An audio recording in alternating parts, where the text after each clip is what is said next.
Si vous avez toujours eu envie de savoir comment additionner et soustraire deux fractions, c'est le moment. En haut à droite, j'ai remis la forme d'une fraction avec en haut le chiffre du haut, ou le nombre du haut, ce sera le numérateur, et le chiffre du bas ou le nombre du bas sera le dénominateur. Alors on va avoir plusieurs cas dans l'addition-soustraction de fractions qui sont des cas à savoir repérer, d'une part pour se simplifier la vie, et d'autre part pour savoir comment faire si on se retrouve dans l'un d'entre eux. Le premier cas, on va faire attention aux chiffres du bas, les dénominateurs, et là on va s'apercevoir qu'on est dans des cas où ils sont identiques. Ici, le premier cas A nous demande de faire l'addition de deux fractions, 1 tiers et 4 tiers. Alors la première chose qu'on va regarder, c'est du coup si les dénominateurs sont les mêmes. De toute façon, même si là on est dans le cas où on a dit qu'ils allaient être identiques, on va toujours se poser la question. Et là on s'aperçoit qu'effectivement, on a les dénominateurs qui sont identiques, donc on est dans un cas qui nous plaît. Et qui nous permet en fait de faire quoi? Qui nous permet, dans la ligne suivante, de tirer un grand trait de fraction et de rappeler une seule fois ce chiffre.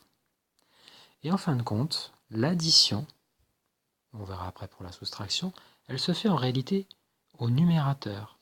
Le numérateur de la première fraction va être additionné à la seconde, c'est-à-dire faire tout simplement 1 plus 4, ce qui nous donnera, à la ligne du dessous, 1 plus 4, 5, et le dénominateur 3. Dans le cas suivant, on va s'apercevoir que on a les dénominateurs qui sont identiques, 4 et 4. Ça, c'est une situation qui nous plaît pour pouvoir poursuivre notre soustraction cette fois-ci. Alors, vu qu'on a les mêmes dénominateurs, on peut tirer un trait de fraction et le remettre une seule fois. Et finalement, la soustraction ne va avoir lieu qu'au numérateur. En réalité, ce sera 5 moins 1. Vous connaissez le résultat de 5 moins 1. C'est 4 divisé en 4. Là, je ne vais pas revenir sur le détail dans cette vidéo-là. 4 divisé par 4, ça fait 1.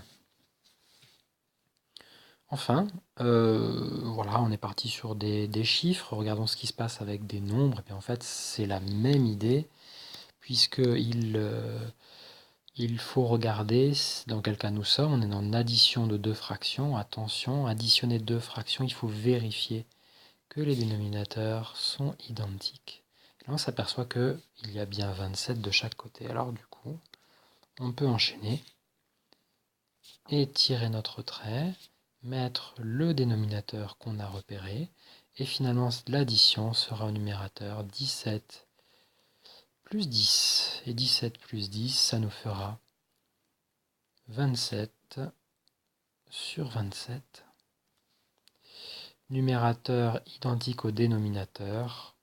Cela fera toujours 1, mais ce n'est pas l'objet de la vidéo.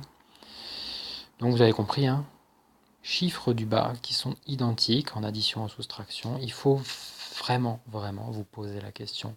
Dans le cas d'addition et de soustraction de deux fractions, c'est la première question qu'on se posera, vous le verrez par la suite.